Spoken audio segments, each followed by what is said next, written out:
প্রেম করে বিয়ে করছিলাম। আমি অশান্তি, মানসিক অশান্তিতে ভুগছি। বউয়ের হাত থেকে কালকে মুক্তি পাইছি। মুক্তি পেয়ে আমি দুধ দিয়ে শুদ্ধভাবে গোসল করে নিই, পাপ মুক্ত হওয়ার জন্য।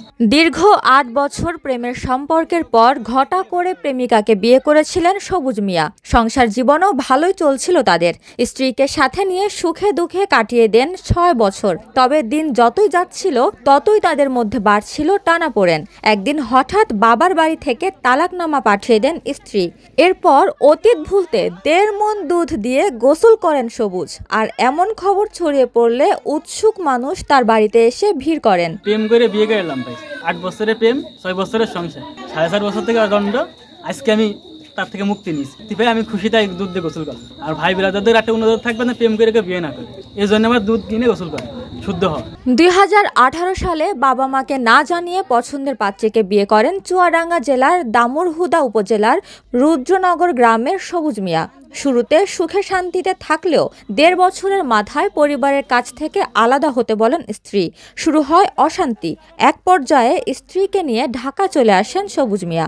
এখানে প্রায় ৫ বছর থাকার পর আবারও স্ত্রীকে নিয়ে গ্রামের বাড়িতে ফিরে যান তিনি।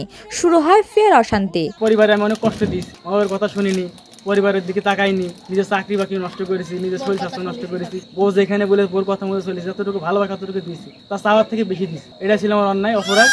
যাক, সে আমাকে মুক্তি করে দিয়েছে। আমি মুক্ত হয়ে খুশি মনে দুধ দিয়ে গোসল করে শুদ্ধ হলাম। তবে শুধু মানসিক অশান্তিই নয়, তার সাথে আবার যুক্ত হয়েছে সবুজের নামে যৌতুকের মোকদ্দমা।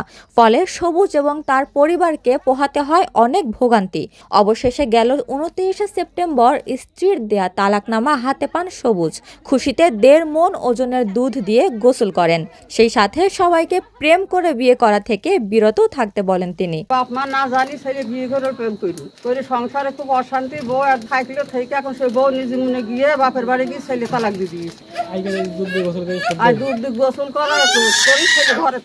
এলাকাবাসী বলছেন, প্রেম করে বিয়ে করলেও স্ত্রীর সাথে পেরে ওঠেননি সবুজ। শুধুমাত্র মেয়ের মুখের দিকে তাকিয়ে মানিয়ে নেওয়ার চেষ্টা করেছেন, সেটাও শেষ হয়ে গেল।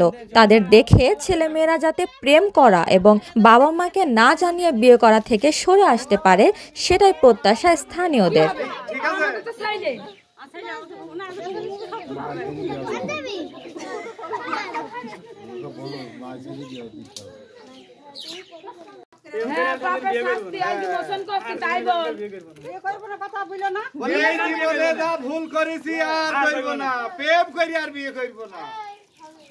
উপমা রায়, সোনালী নিউজ, ঢাকা।